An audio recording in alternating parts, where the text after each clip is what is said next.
a nombre de la Organización de Estados Iberoamericanos para la Educación, la Ciencia y la Cultura, OEI en Bolivia, queremos darles la más cordial bienvenida a la presentación del proyecto Promoción y Fortalecimiento de la Lectura en el Estado Plurinacional de Bolivia, implementado entre el Ministerio de Educación y la OEI con el apoyo de la ESO. Para iniciar el evento, hemos elegido una actividad interactiva denominada Lectura en Movimiento. Para ello vamos a ver un video que nos habla sobre una campaña de promoción de la lectura en vía pública realizada en Cádiz, España. Adelante, por favor, con el video.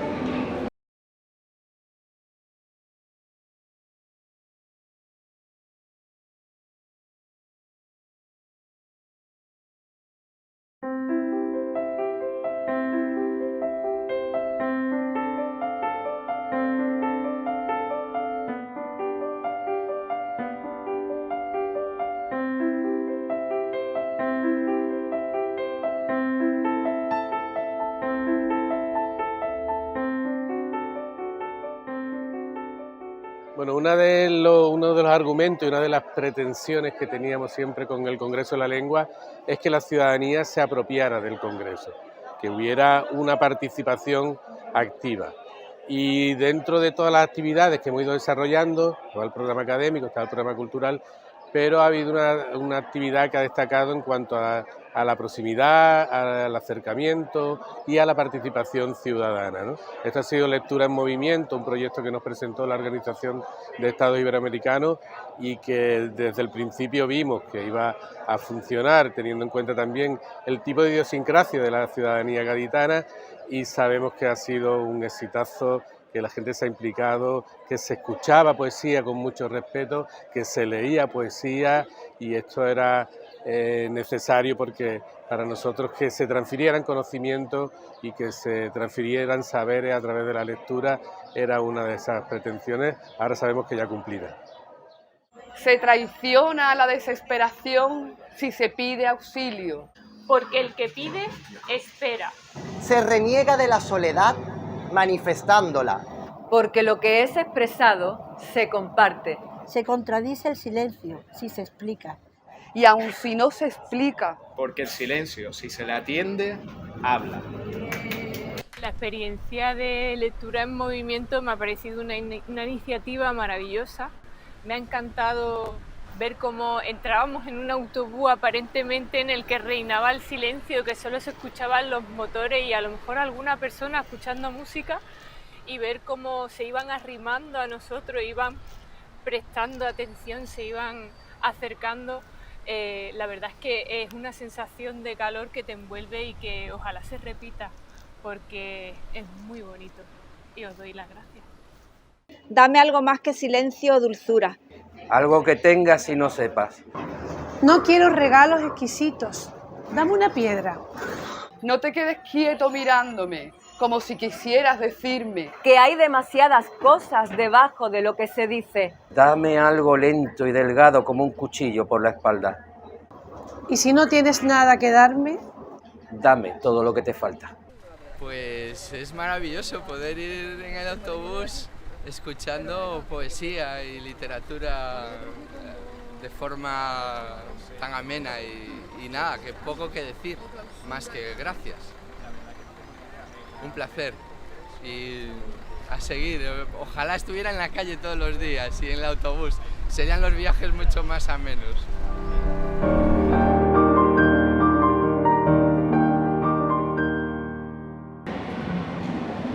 Gracias. Continuando con la actividad, vamos a invitar a nuestros talleristas, Darío Alvarado y Ever Peredo, para que por favor nos puedan ayudar con esta actividad. Adelante, por favor. Muy buenas tardes a todos ustedes y a todos ustedes. Quería solicitar, ya tienen entre manos ustedes una tarjeta de lectura en movimiento. Probablemente, con seguridad, estoy totalmente convencido de ello, ya la han leído también. ¿Quién de ustedes se animaría a leerla aquí? ¿Podría pasar aquí y leerla?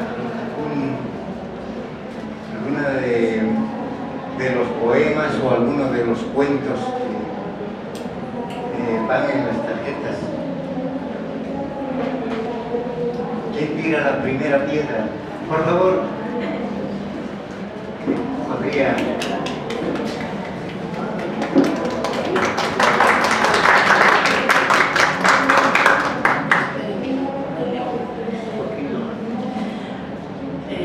La magia de la ciencia, Estefan Julio Ricardo. El profesor deja sobre la mesa una fuente de plástico, coloca en su interior una pequeña barra de cerámica gris y acerca un botellón, parecido a un termo. Todos estamos en silencio, expectantes, alrededor de la mesa. El profesor se coloca unos guantes, destapa el botellón y vierte su contenido sobre la fuente. Inmediatamente, esta se llena de un humo blanco que la desborda. No vemos el líquido, pero sentimos que burbujea como si hirviera. El humo se sienta un poco y ahora podemos ver la barra de cerámica gris en el centro de la fuente. El profesor extrae un pequeño imán del bolsillo de su abrigo y lo coloca con cuidado sobre la barra de cerámica. El imán queda flotando en el aire. Un murmullo de incredulidad se extiende por la clase. Con un ligero golpe, el profesor pone a girar el imán, que sigue suspendido en el aire como si una telaraña invisible lo estuviera atrapado. Como ven, nos dice, la ciencia a veces se parece a la magia.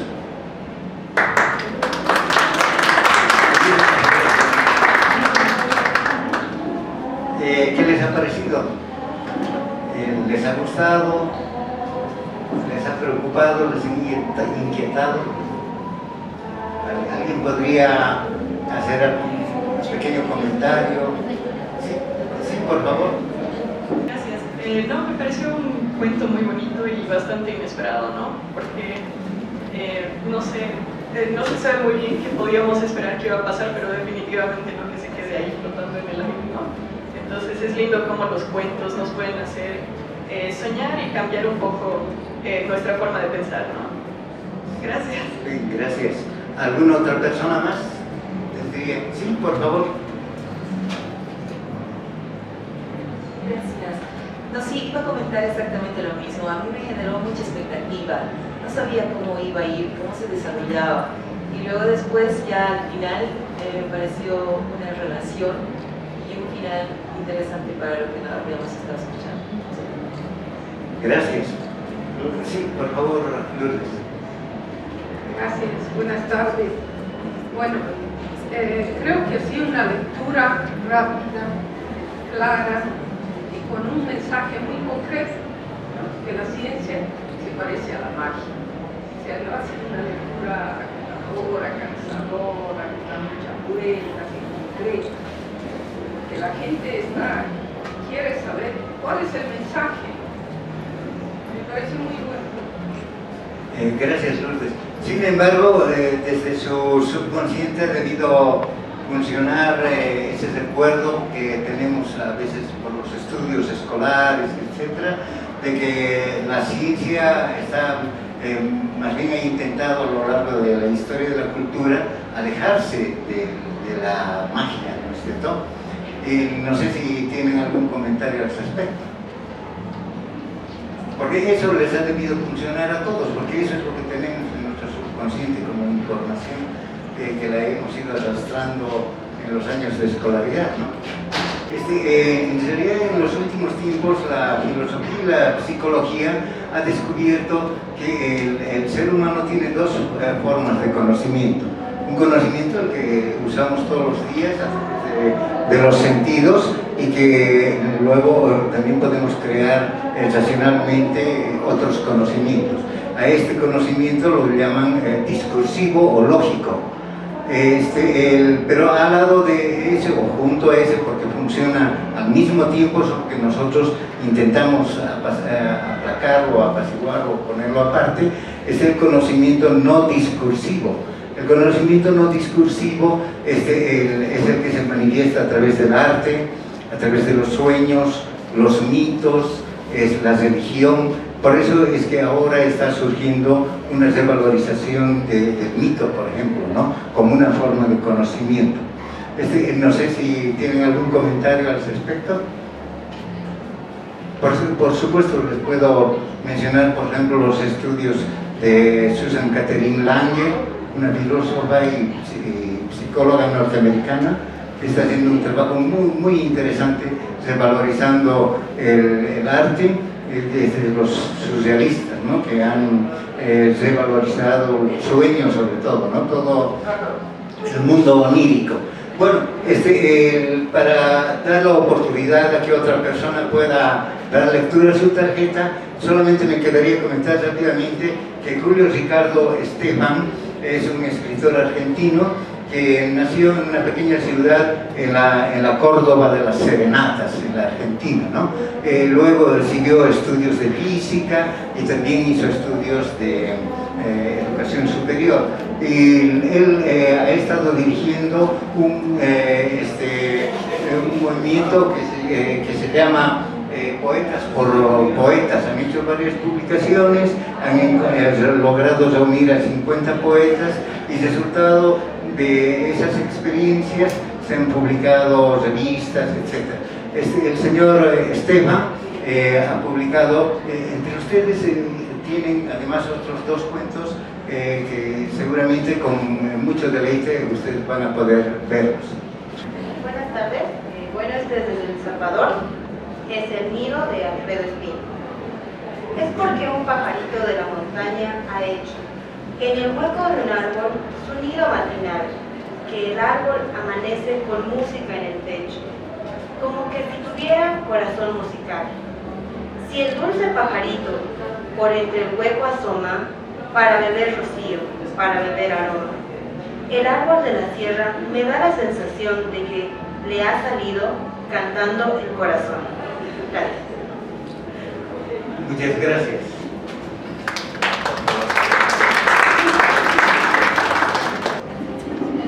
Muy buenas tardes.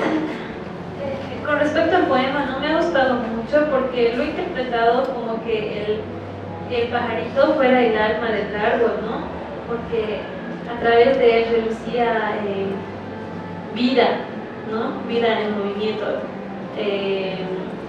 Eso prácticamente ya me he entendido así. Muchas gracias.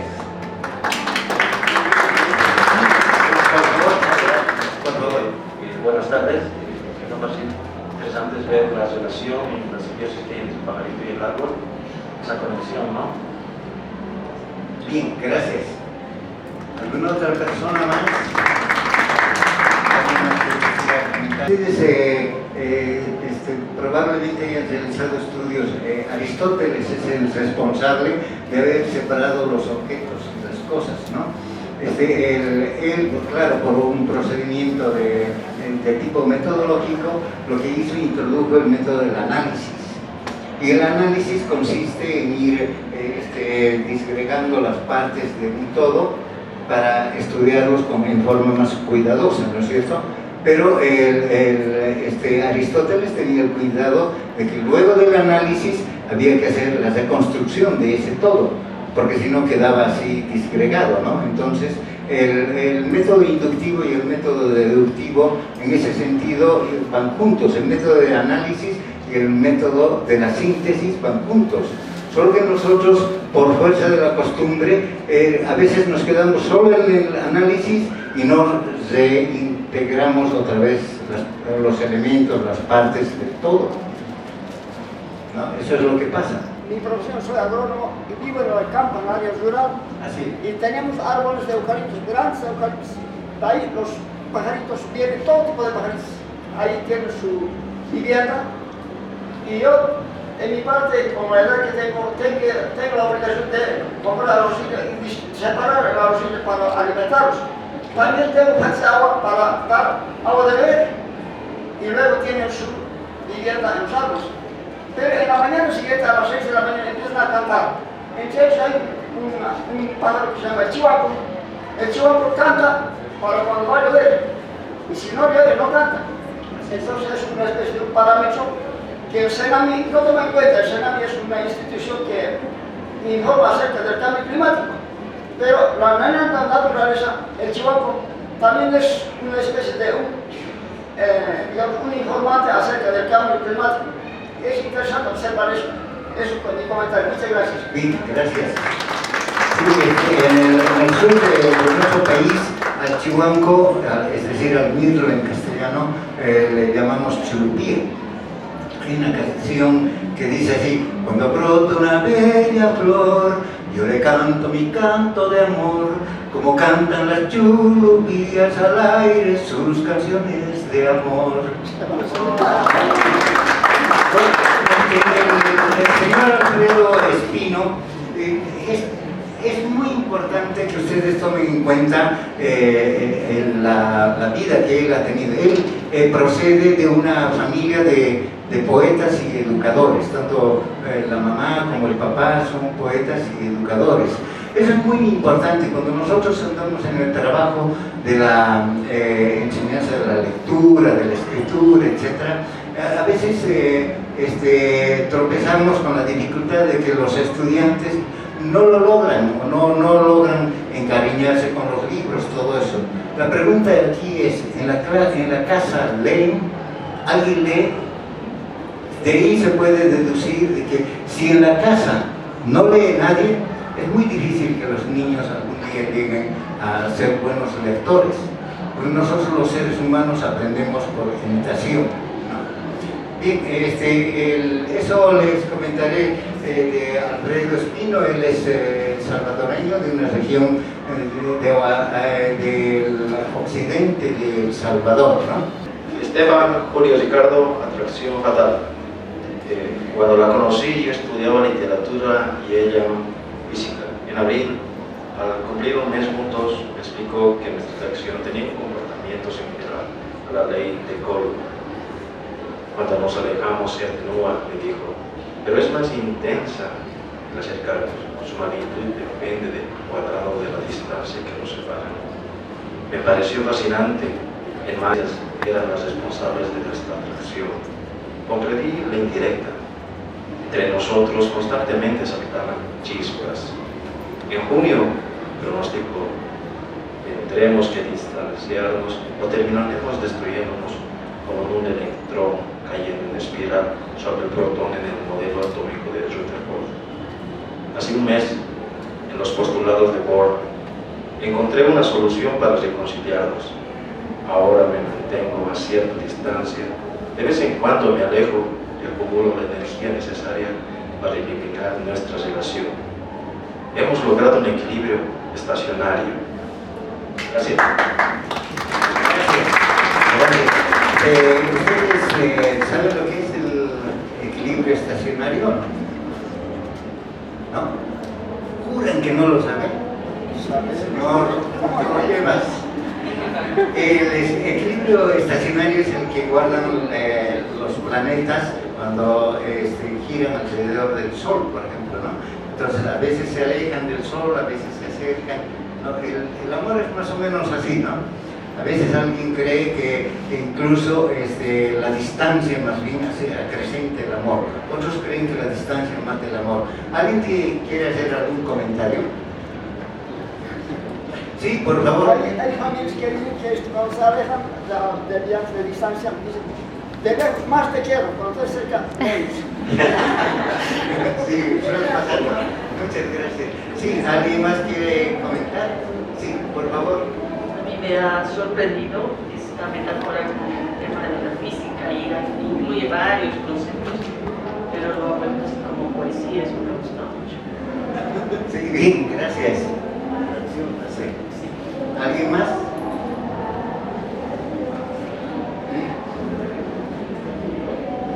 Sí. Bueno, muchísimas gracias. Esto es lectura en movimiento y como ustedes comprenderán, esto ha comenzado a moverse. Bien, muchas gracias.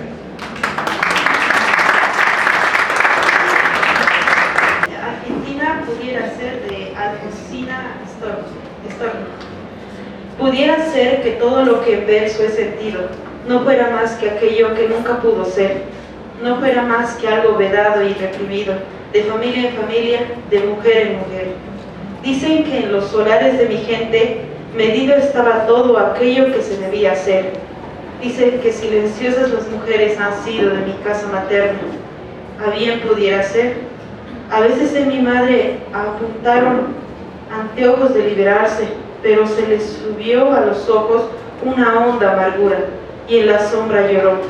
Y todo esto mordiente, vencido, mutilado, todo esto que se lleva en su alma encerrado, pienso que sin quererlo lo he liberado yo. Fuertes los aplausos, por favor. Qué linda lectura, excelente lectora.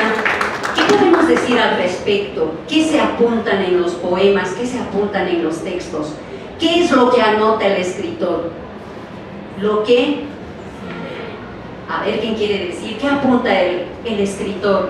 ¿Vuelca al papel todo lo que está, tal vez, como una terapia también? ¿Por allí? Yo siento lo que el poeta quiere tratar es hacer catarsis, ¿no? Tratar de sacar sus más bajas pasiones, algo así. Muy bien. Aquí nos dice, ¿no? Quizá todo lo que he escrito en verso es lo que he sentido, es lo que he tenido o es lo que me falta. Y en el caso de Alfonsina Storni, una feminista destacada, una mujer que ha luchado mucho por los derechos de la mujer, porque la mujer pueda votar en Argentina, ¿qué es lo que está fluyendo? ¿Qué es lo que está sacando? Tal vez alguien quisiera opinar, quisiera participar. ¿Cuál es el sentimiento de ella? ¿Qué está sacando?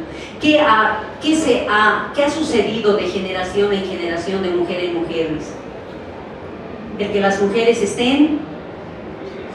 A ver, ¿quién quiere decir? Leemos nuevamente.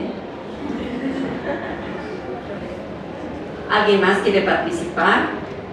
¿Qué es lo que está sacando ella?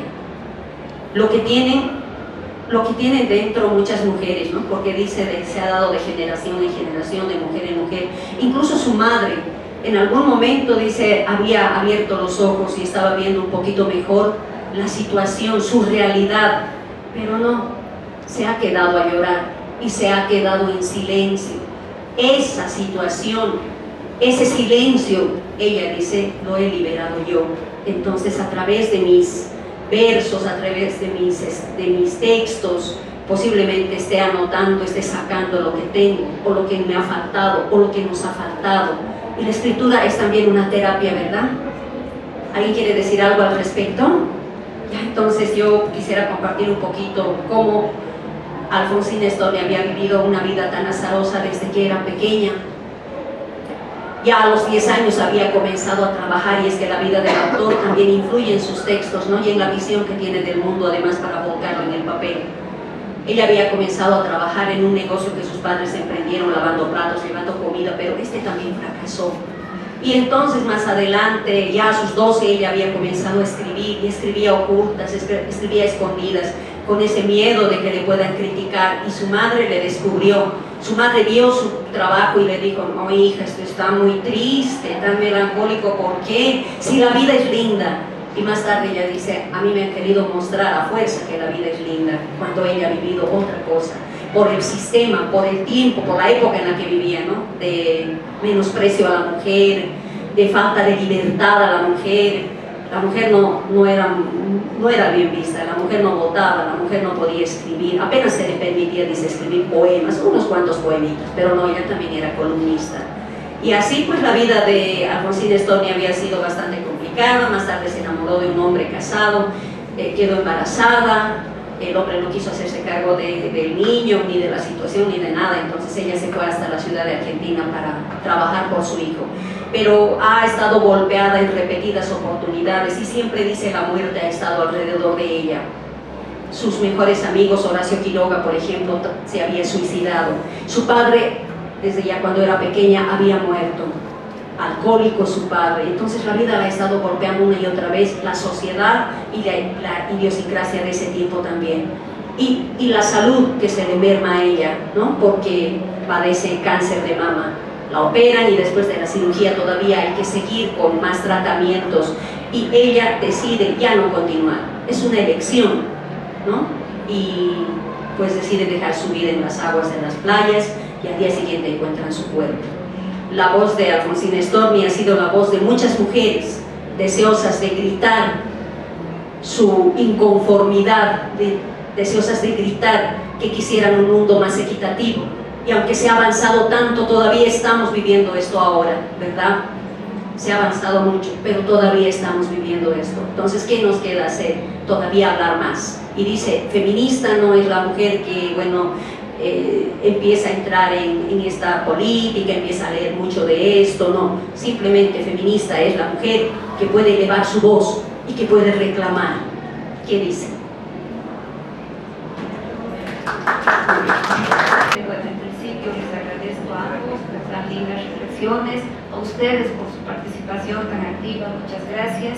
Y pasaríamos al último punto en realidad, que es la explicación sobre los objetivos del proyecto y las características que va a realizar el licenciado Noel Aguirre, quien es director de la Organización de Estados Iberoamericanos en Bolivia. Aquí le pedimos por favor que pase al frente. Muchas gracias.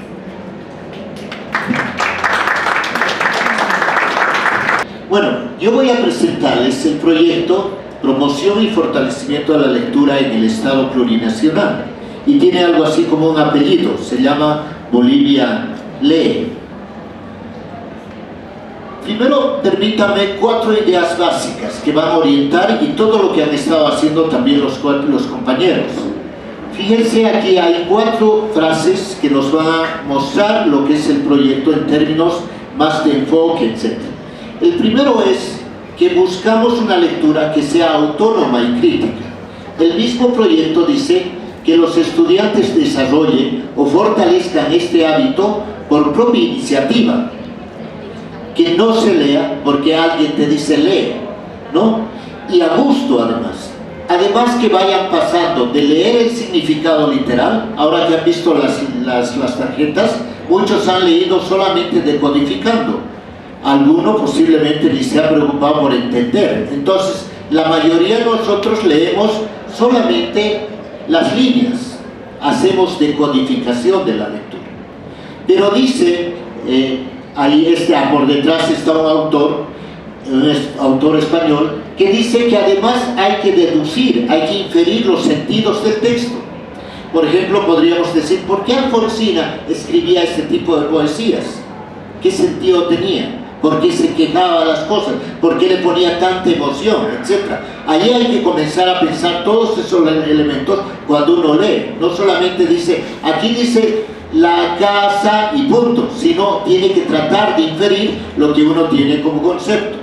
Pero además dice, a deducir, además para que finalmente transcurrir al plano de la lectura ser flexiva y crítica, es decir, comprender la cosmovisión y posición del autor del texto y su entorno.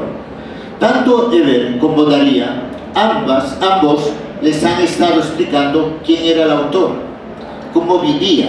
Eso no es ninguna casualidad. Cuando uno quiere entrar al mundo crítico y tiene un libro, tiene que tratar de enterarse del autor, saber por qué ha escrito ese libro, con qué intención, qué cultura tiene, qué religión tiene, inclusive qué posición política tiene.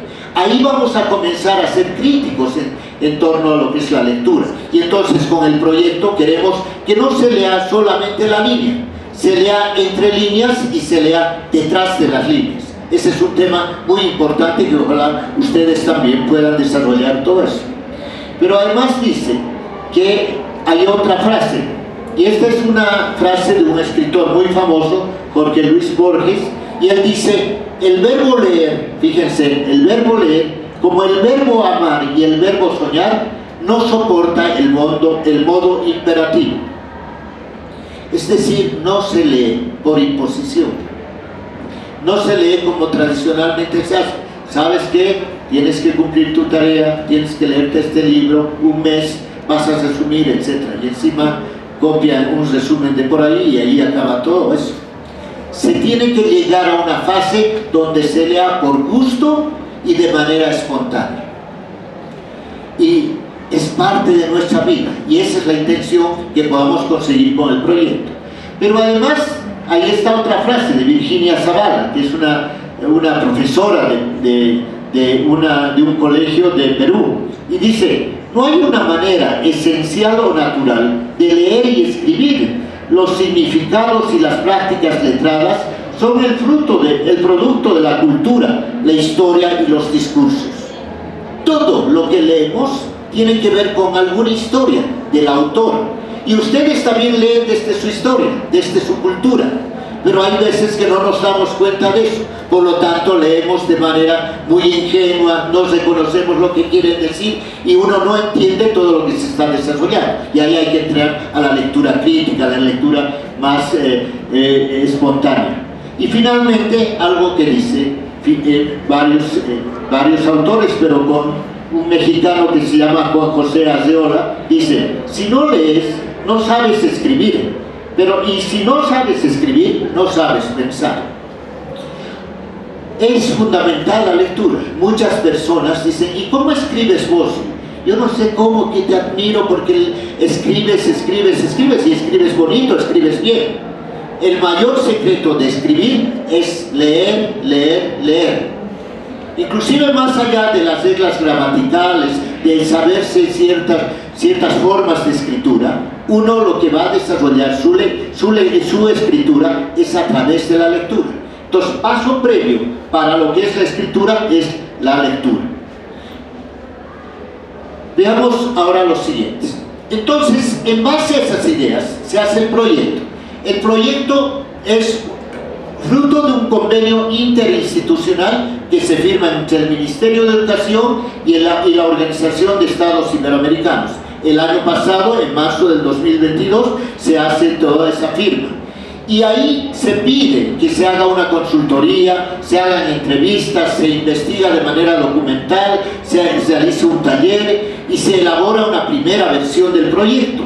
Y este proyecto, después ya a principios de este año, es elaborado y ahora estamos a punto de comenzar precisamente con esta actividad. Ese proyecto, por su origen, va a ser un proyecto trabajado por el Ministerio de Educación y la Organización de Estados Iberoamericanos. Ahí tenemos una coordinación directa con lo que es el Ministerio de Educación. Y surge una preocupación porque estamos pasando el periodo de la pandemia, educación virtual, una preocupación centrada en dos temas. Un tema, la lectura, y otro tema, la tecnología. Y ahí se decide hacer la discusión sobre esto. Y se analiza y se encuentra que hay tres grandes problemas. El bajo interés por la lectura, la gente no lee la cantidad de lo que debe ser. Hay lectura por razones instrumentales, alguien pide o alguien instruye, nada más por eso se lee. Y las formas de lectura se están modificando. Ya no es solamente el texto impreso, sino también hay todo el medio virtual, digital, etc. Y ahí hay que comenzar a comprender que estamos leyendo de otras maneras. Entonces, con base en eso, el proyecto define con quiénes va a trabajar. El proyecto va a trabajar con estudiantes de primaria y secundaria, con personas jóvenes y adultas de los centros de educación alternativa, pero además con maestros, con directores, directoras de todo el sistema educativo y también con estudiantes de escuelas superiores de formación de maestros. Aquí están varios estudiantes de la Simón Bolívar y bienvenidos, y ojalá podamos vernos ya en la propia ejecución del proyecto. Además, el proyecto, su objetivo principal es contribuir a fortalecer el hábito de la lectura autónoma y crítica, lo que les decía, no solamente leer las líneas, sino entre líneas y detrás de las líneas, y entender que está por detrás de esa lectura, así como de la escritura creativa de las y los estudiantes y maestros del sistema educativo plurinacional de Bolivia. Acá hay un resumen de lo que comprende el proyecto. Por un lado, los objetivos específicos y por otro lado, las acciones. El primer objetivo, porque la discusión era cómo hacemos, como no pueden comprarse todos los libros, cómo hacemos para que lleguen los libros y se lean. Y se decidió entrar por la parte de la tecnología. Entonces, el primer objetivo es crear una plataforma digital para fortalecer el hábito de la lectura. ¿Qué supone esta plataforma? Ustedes van a ingresar al internet, esto va a construir una empresa, van a entrar al internet y van a buscar esta plataforma y ahí van a encontrar primero, una explicación del proyecto, a quienes está dirigido, ustedes ya conocen, qué partes tiene. Por ejemplo, va a tener una parte, como dice acá, una biblioteca virtual. Esa biblioteca virtual va a ser específica para primaria, otra específica para secundaria, otra para personas jóvenes y adultas y otra para maestros, maestras, pero además de cursos audiovisuales en la misma línea y otro tipo de aplicaciones. Entonces, ahí quienes quieran leer y no puedan comprar el libro impreso van a poder entrar a ese espacio para poder hacer todo este trabajo. Después se va a trabajar mucho en desarrollar materiales educativos, pero además realizar procesos de capacitación para fortalecer las capacidades para hacer una lectura crítica espontánea. ¿Y qué es lo que se va a hacer de manera concreta? Guías metodológicas. ¿Qué es lectura crítica y espontánea? Se va a trabajar en la capacitación virtual y de carácter presencial. Va a haber talleres en todo el país sobre estos temas. Tercero, se va a crear un entorno favorable para la promoción de la lectura. Estamos trabajando, ya les decía, con el Ministerio, y el Ministerio tiene varios proyectos, varios programas, y uno de ellos, por ejemplo, es el Día Plurinacional de la Lectura, que va a ser este 5 de septiembre. Vamos a trabajar con ellos de manera conjunta para que eso también se pueda desarrollar de buena manera. También vamos a estar con encuentros con autores de libros que nos cuenten por qué han escrito, qué han pensado, desde dónde han sacado la idea de su propio libro. Pero además, ojalá de aquí haya un grupo ya, una red de lectores, pero también redes y encuentros de promotores de la lectura nacional e iberoamericana. Lo que han visto ustedes, Lectura en Movimiento, es parte de un programa que tiene la OI a nivel iberoamericano que se llama Iberlectura. Finalmente, fortalecimiento de capacidades para escribir. Va a salir un concurso de microrelatos, pero para recuperar la historia oral, que puedan ustedes, por ejemplo, los estudiantes que están acá, puedan hablar con su papá, con su abuelo, con el anciano de su comunidad y puedan pedirle que les cuente la historia, y esa historia pueden escribir en 2 páginas en un microrelato y puedan participar de un concurso sobre esto para tratar de volcar todo lo que es la lectura. Ese es el proyecto, y obviamente con este evento estamos invitándoles a ser parte de todo este proceso y seguramente nos veremos una y otra vez, y gracias por la atención.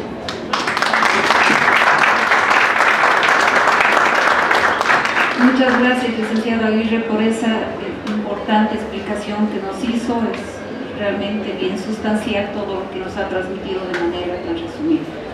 Con eso estaríamos cerrando este evento, no sin antes agradecerles su participación, su interacción tan interesante. Muchas gracias y que tengan un lindo fin de jornada.